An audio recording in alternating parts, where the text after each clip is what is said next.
Hi there, Roy Goodwin here. I'm here to continue the conversation I started a few days ago about income, and specifically today we're going to be talking about residual royalty income and how that has to do with network marketing.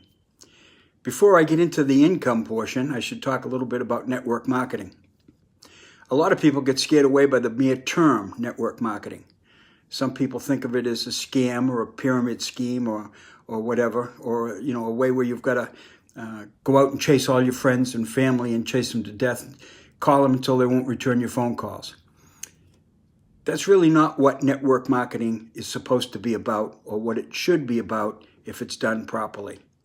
Network marketing is basically it's the business model of the 21st century. It's how more and more manufacturers are getting their products out there in the hands of consumers. It used to be that a manufacturer would produce a new product, do a whole pile of advertising, and convince distributors to handle the product and put it into the hands of mom and pop stores across the country. And you have tens of thousands of stores that would be selling the product. You'd see a lot of advertising in magazines and TV and radio about the product, and that would drive your interest so that you'd go into the store and you'd buy that product. The company would spend a lot of money on this advertising, and they would give up a lot of the profit that they would have from the retail sale to these distributors or jobbers, who would in turn get the product out there to the individual store owners. Well, 20 or 30 years ago, the advent of the big box stores caused a lot of the mom and pop stores to disappear. That made it a lot tougher for manufacturers because now they had to sell direct to these big box store chains that refused to pay even what the jobbers were paying. So it cut the profit margin way down. The manufacturers still had to do an awful lot of advertising so that the consumers would know about their product and go to those big box stores to buy the product. More recently, the business model has changed even again because we've got the online marketing or e-commerce. Perfect example is Amazon. Nobody sells more products than Amazon. And manufacturers that want their products to be sold by Amazon have to do an awful lot of advertising to create consumer awareness, and then they have to pay Amazon a fee to handle and ship their products. It works, and it works real well for an awful lot of companies.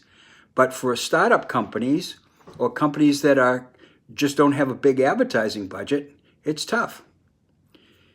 50, 60 years ago, a few companies started with the idea of network marketing.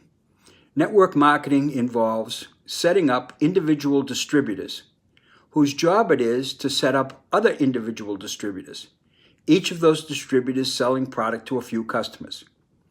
The nice thing about that is that the manufacturer doesn't have to spend a ton of money on advertising.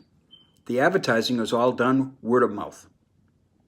It's a lot like if you go to a movie and you really enjoy the movie, the first thing you do the next day is call up all your friends or send them an email or a text message and tell them what a great movie it is and recommend that they go.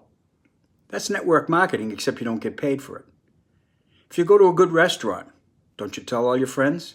But the restaurant does not pay you for sending your friends. In network marketing, you do basically the same thing.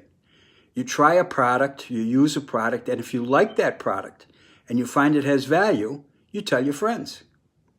The difference is that your friends would then buy the product from you and you would make a profit.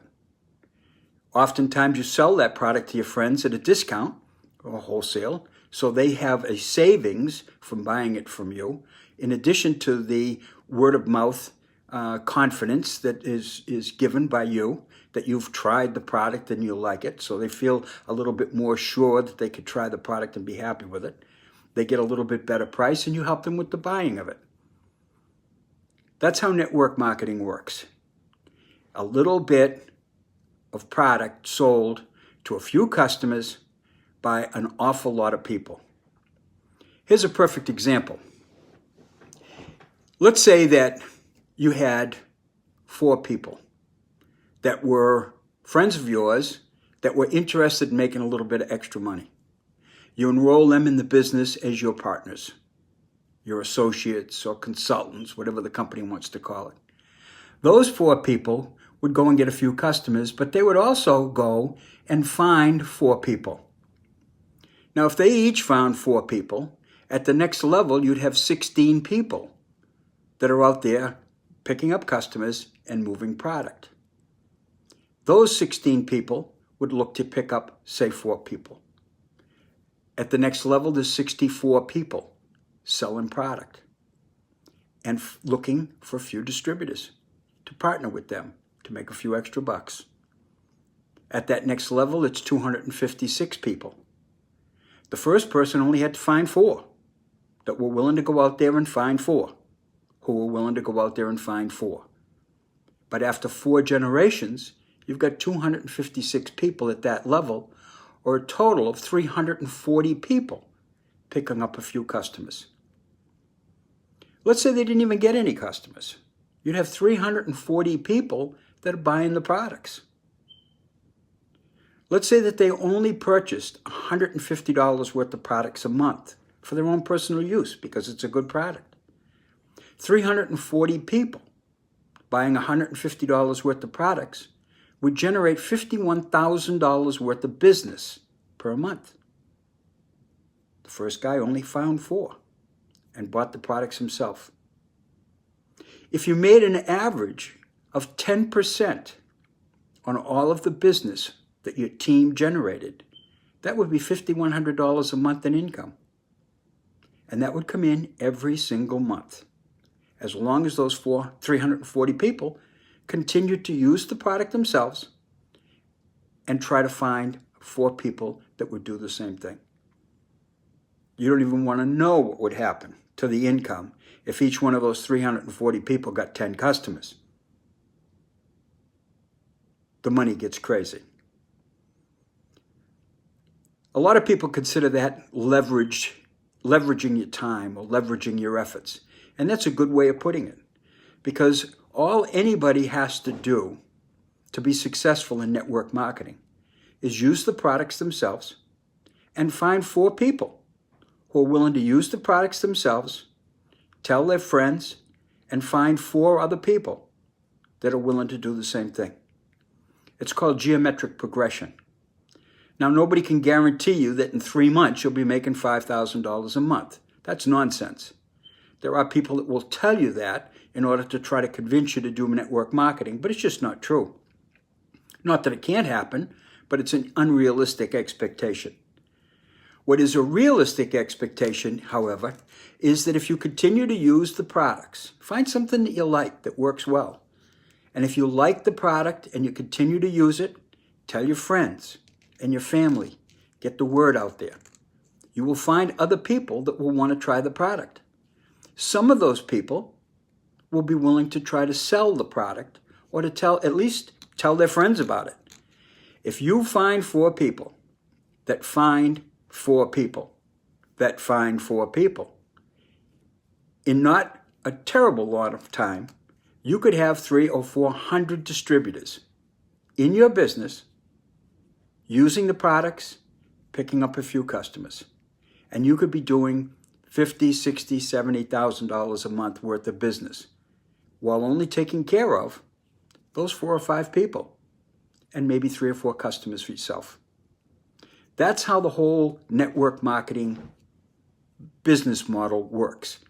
It works well for the individual because it gives you an opportunity to make a lot of extra money, or at least a little bit of extra money right off the bat, while you're using and enjoying a product.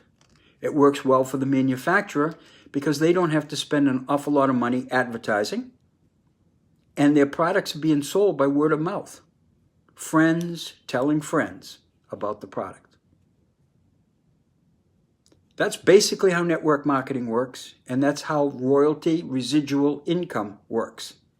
It is a great way to put together an additional income source over and above working 40, 50, 60 hours a week, trading hours for dollars. And it's a great way of creating an asset income. Tomorrow I'll talk about how to convert residual royalty income into asset income so that you can sit back and catch that money every single month for the rest of your life and be free financially and time-wise. Until then, I hope you have a wonderful day.